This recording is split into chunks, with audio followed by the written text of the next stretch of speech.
I love to work out. I love to spend time with my family. I love to play with my dogs. And I think I always had that girly girl hidden within me. When grief meets politics and private pain becomes public spectacle, the fallout can be explosive. This story isn't just about headlines or viral clips, it's about family, loyalty, and the uncomfortable question of who controls a legacy after someone is gone. After Charlie Kirk's death, emotions were already raw. Then came accusations, public statements, and a revelation that ignited outrage across social media. Charlie Kirk's parents reportedly broke their silence, aiming their anger at Erika, accusing her of moving on too fast and disrespecting what Charlie stood for. As whispers of a new boyfriend spread, supporters and critics clashed, asking one question: has the line between mourning and replacement been crossed? The title, Charlie Kirk's Parents Blast Erika for Replacing. Charlie's new boyfriend revealed signals a deeply emotional conflict layered with public scrutiny. At the center of this story are several key figures whose roles and motivations shape the narrative. First is Charlie Kirk, a well-known political activist whose influence extended far beyond his immediate circle. His death left not only a family grieving, but also a movement grappling with loss.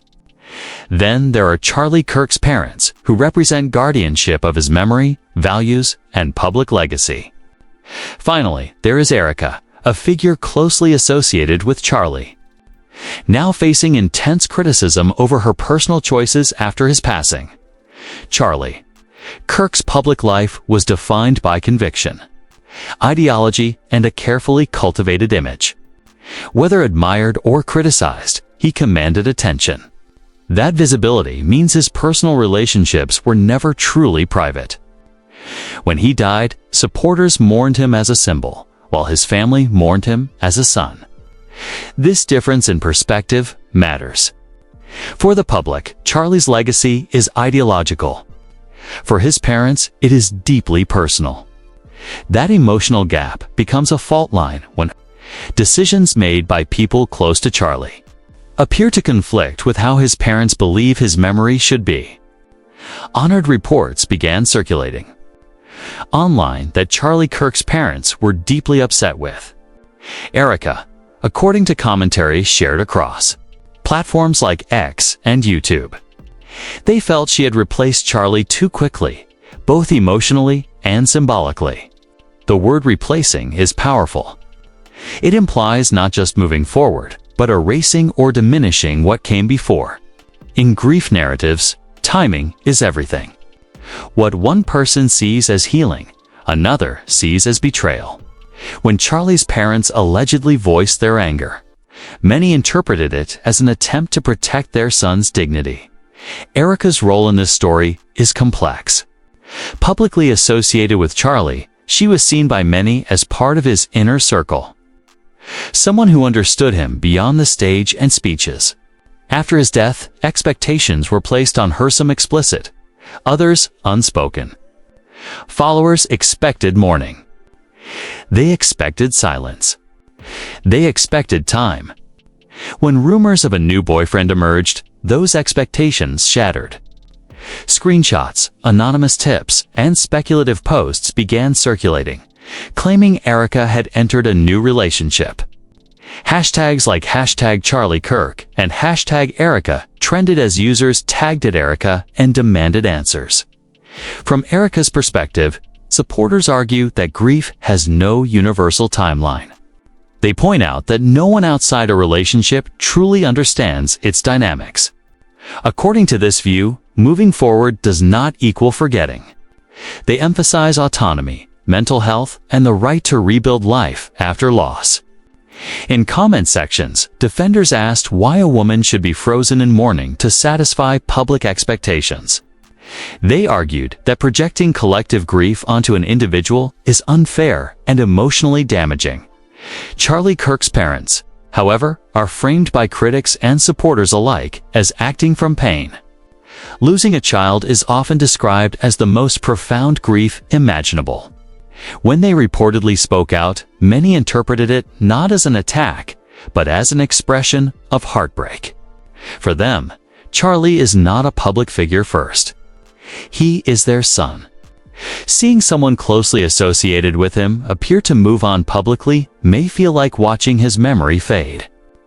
Their reaction resonated with audiences who value family bonds and respect for the deceased. The new boyfriend revealed aspect intensified everything. Whether confirmed or speculative, the idea of a replacement figure triggered outrage. Online commentators dissected body language, social interactions, and vague posts. Some creators framed the new relationship as evidence of emotional disloyalty. Others cautioned against turning rumors into verdicts. The lack of clear, direct statements allowed speculation to flourish. Silence became a canvas onto which people projected their assumptions. Media framing played a decisive role. Thumbnails emphasized words like blast, replaced, and revealed, pushing viewers toward moral judgment before understanding context. Commentary channels adopted dramatic tones, while others attempted neutral analysis. Channels similar in style to @statecraft_25 examined the situation as a case study in legacy control. Who gets to define what honoring someone looks like after death? Is it family? Is it partners? Or is it the public that followed him? By the end of part 1, the conflict is clearly drawn. Charlie Kirk's parents appear as protectors of his memory, reacting from deep loss. Erika appears as a woman navigating grief under a microscope, her personal life treated as public property. The alleged new boyfriend becomes a symbol rather than a person representing change, replacement, and fear of forgetting.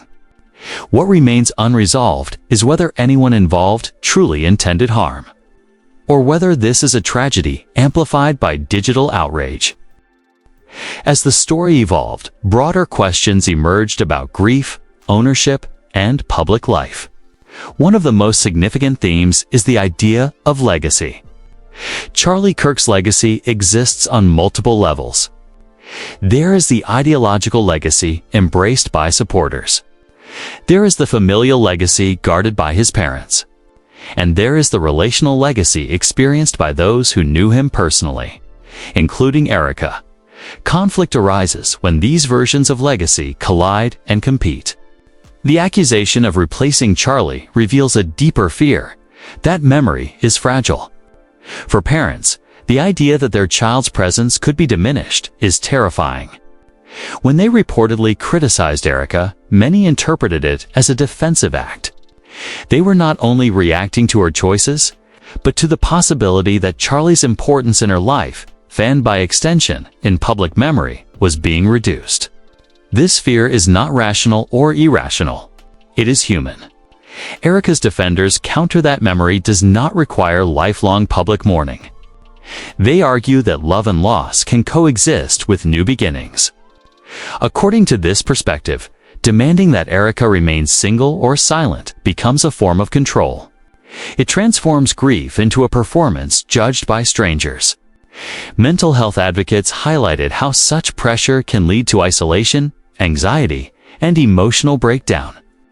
Hashtags like #GriefHasNoTimeline began appearing alongside the criticism.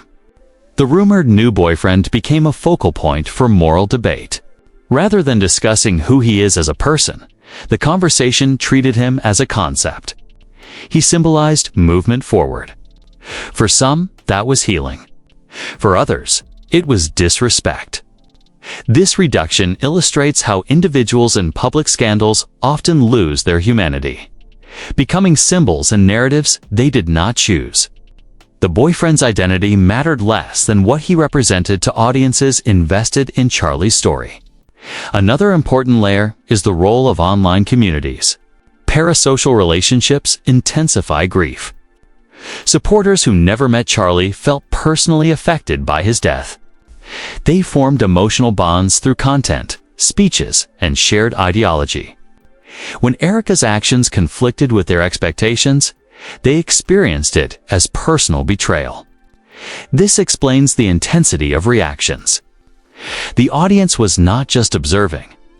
It was grieving in its own way. Charlie Kirk's parents, by speaking out, also entered this volatile space. Their pain became content. Quotes were extracted, headlines simplified, and emotions amplified. Some accused them of fueling harassment. Others praised them for defending their son. The internet rarely allows for mixed emotions. People are forced into roles, villain or victim, right or wrong. In reality, grief is messy and contradictory.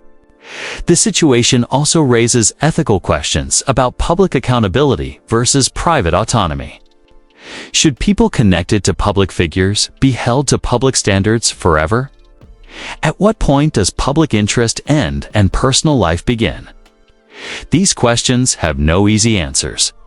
However, the Erika controversy demonstrates how quickly personal boundaries dissolve online, especially when tragedy is involved. As time passed, some voices called for de-escalation. Commentators urged empathy for all sides.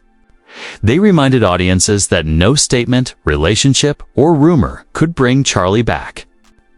They emphasized that turning grief into outrage benefits algorithms, not healing. Yet outrage remains powerful. It drives views, engagement, and a sense of moral clarity in a chaotic world. Ultimately, the story of Charlie Kirk's parents, Erika, and the alleged new boyfriend is less about wrongdoing and more about unresolved pain. It shows how loss can fracture relationships and how public platforms magnify private struggles. Whether Erika truly replaced Charlie is a question loaded with judgment. What is clear is that everyone involved is navigating grief under extraordinary pressure. The lasting lesson may be about restraint. Audiences must recognize the limits of their insight. Families must decide how much of their pain to share. And those closest to public figures must learn to grieve without permission from the internet. Charlie Kirk's legacy, whatever one believes it to be, will ultimately be shaped not by outrage cycles, but by how compassionately his story is remembered. If stories like this matter to you, engage with care. Before reacting, consider the human cost behind every headline. Share this video to encourage thoughtful discussion, not harassment. Comment respectfully with your perspective, and listen to others who see it differently. Subscribe for deeper analysis that looks beyond outrage and into the psychology of public life. Turn on notifications so you don't miss future breakdowns of complex stories shaping online culture. Let's move the conversation toward empathy, accountability, and understanding. Every view, comment, and share can help shift social media away from cruelty and toward responsibility.